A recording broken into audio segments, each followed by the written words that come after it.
ಬೆಳಗ್ಗೆ ಎದ್ದು ಅಚ್ಚುಕಟ್ಟಾಗಿ ಸ್ನಾನ ಮಾಡಿ ಶುಭ್ರವಾಗಿರೋ ಬಟ್ಟೆ ಹಾಕ್ಕೊಂಡು ತಲೆ ಬಾಚಿಕೊಂಡು ದೇವರಿಗೆ ಪೂಜೆ ಮಾಡಿ ಕೊಟ್ಟಿರೋ ಮನೆ ಕೆಲಸನ ಅಚ್ಚುಕಟ್ಟಾಗಿ ಮಾಡಿ ಅವಕಾಶ ಸಿಕ್ಕಿದಾಗೆಲ್ಲ ಟಾಸ್ಕಲ್ಲೆಲ್ಲ ಚೆನ್ನಾಗಿ ಮಾಡಿ ರಕ್ಷಿತನ ಜೊತೆ ಏನೋ ಒಂದು ಕ್ಯೂಟ್ ಕಂಟೆಂಟ್ ಕೊಟ್ಟು ಅವನ ಸ್ಟ್ರಾಟಜಿ ಇರ್ಬೋದು. ರಕ್ಷಿತನ ಟ್ರಿಗರ್ ಮಾಡೋದು, ಅವಳು ಮಾತಾಡೋದು, ಇವನೇನೋ ಒಂದು ಬಾಡಿ ಲ್ಯಾಂಗ್ವೇಜ್ ಹಿಂಗೆ ಮಾಡೋದು, ಅವರಿಬ್ಬರ ಮಧ್ಯೆ ಏನೋ ಒಂದು ಟಾಮ್ ಆ್ಯಂಡ್ ಜೆರಿ ಥರ ಒಂದು ಬಾಂಡಿಂಗ್ ಇದೆಯಲ್ಲ, ಅದು ಒಂದು ಕಂಟೆಂಟ್ ಆಯಿತು.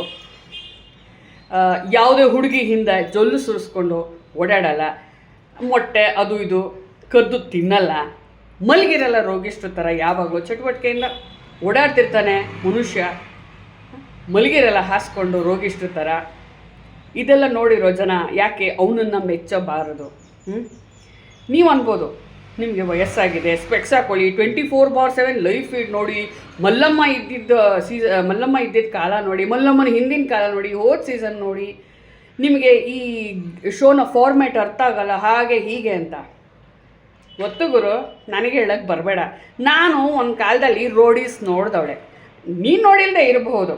MTVಲಿ ಇದೆ ಎಲ್ಲ ಸೀಸನ್ಸು, ಯೂಟ್ಯೂಬಲ್ಲಿ ಸಿಕ್ಕಿದ್ರೆ ನೀನು ಹೋಗಿ ನೋಡ್ಕೊಂಡು ಬಾ.